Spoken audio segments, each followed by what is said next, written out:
प्रिय दोस्तों, नमस्कार। माता मदालसा की कहानी। माता मदालसा कौन थी? माता मदालसा जिनका पुराणों में उल्लेख आता है, संत महापुरुषों के द्वारा इनके गुणों का गायन किया जाता है।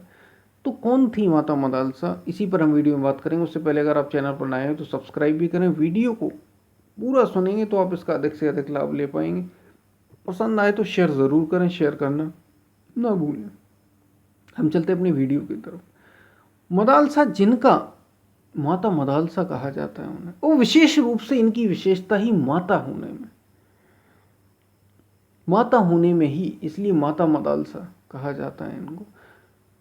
मार्कंडेय पुराण में इनका उल्लेख आता है। महापुरुषों संतों द्वारा इनकी कई सारी कहानियां बताई।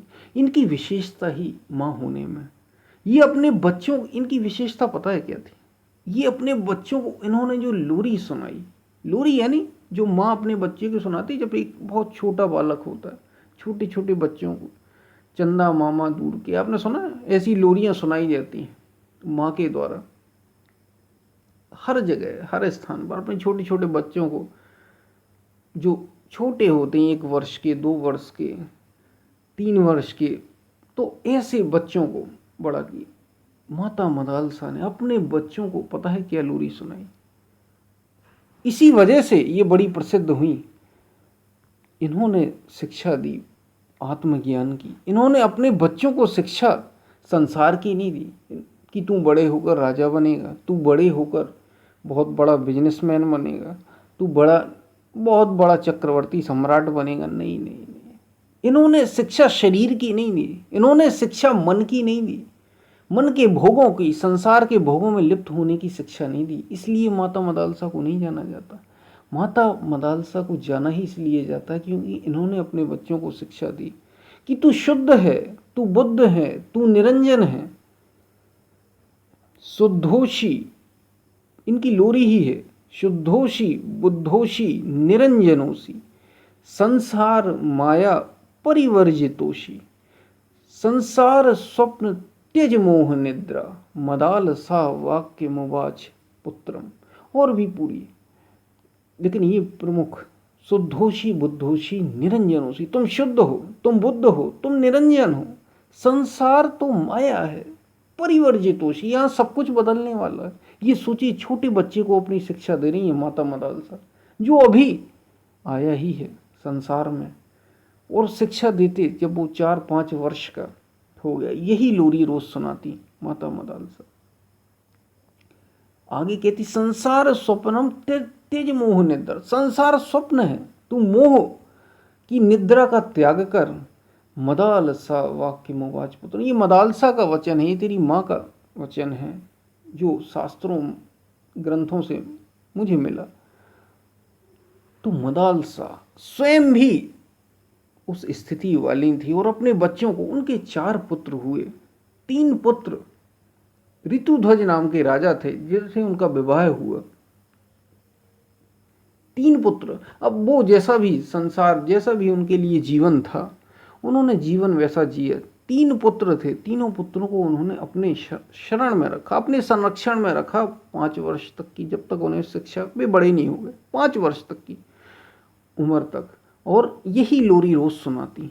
जब वे बड़े हुए, युवा हुए, तो उन्होंने संसार का त्याग कर दिया। जब चौथा पुत्र हुआ, जिनका नाम, इन तीनों का नाम तो क्षत्रिय राजा के नाम पर रखा गया, जो उनके पिता ने रखा था, लेकिन पालन मदालसा ने कहा मैं करूंगी, और पालन किया उन्होंने। नाम से क्या, उन्होंने तो उन्हें बदल ही दिया। भीतर से उन्होंने शिक्षा ही दी कि तू आत्मा है, तू तो शुद्ध बुद्ध निरंजन है। और बस जैसे ही वे युवा हुए, उनमें ये भाव जागा कि संसार का अर्थ ही क्या है।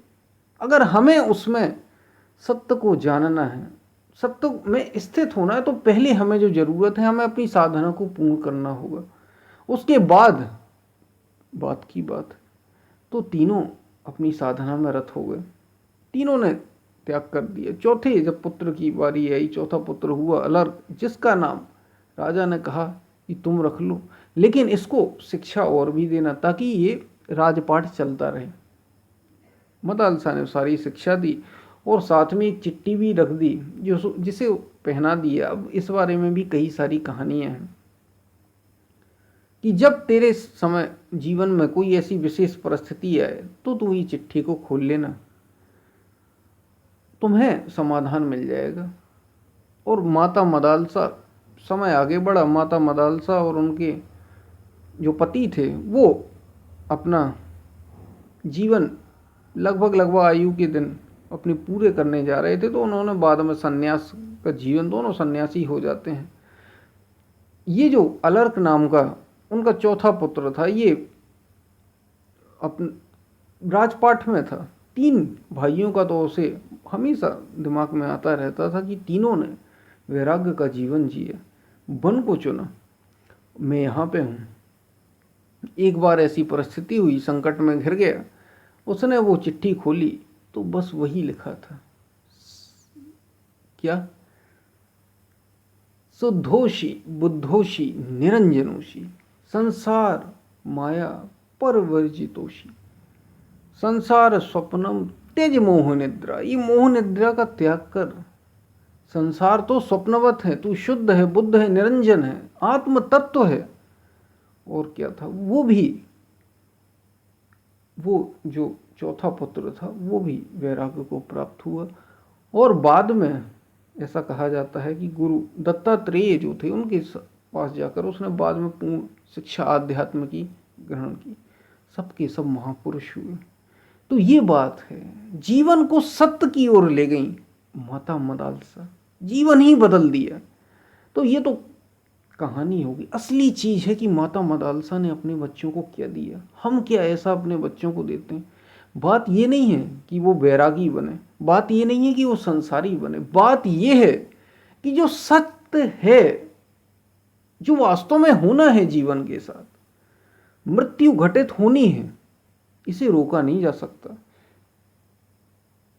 मृत्यु घटित होनी है, इसे रोका नहीं जा सकता। तो जब इसे रोका नहीं जा सकता तो इससे पार पहले हुआ जाए, फिर जो है वो किया जाए। कैसे इससे पार हो? ऐसा ना हो कि हम संसार में बहुत अधिक उलझ जाएं और जो असली चीज है उसे भूल जाएं। इसलिए उन्होंने ये शिक्षा दी, आत्म तत्व में, परम तत्व में स्थित हो। तुम कोई शरीर नहीं हो, तुम मन नहीं हो। भगवान श्री कृष्ण इसी संसार में थे और अर्जुन को शिक्षा भी यही दे रहे हैं। स्वयं संसार में है और शिक्षा योग की दे रहे हैं, क्योंकि बात ही असल में जीवन जीने की कला ही योग है। जीवन जीने की कला ही इसमें है कि शुद्धोषी बुद्धोषी, शुद्ध हो, बुद्ध हो, निरंजन हो, तुम आत्मा हो। आत्मा होकर जीवन को व्यतीत करो।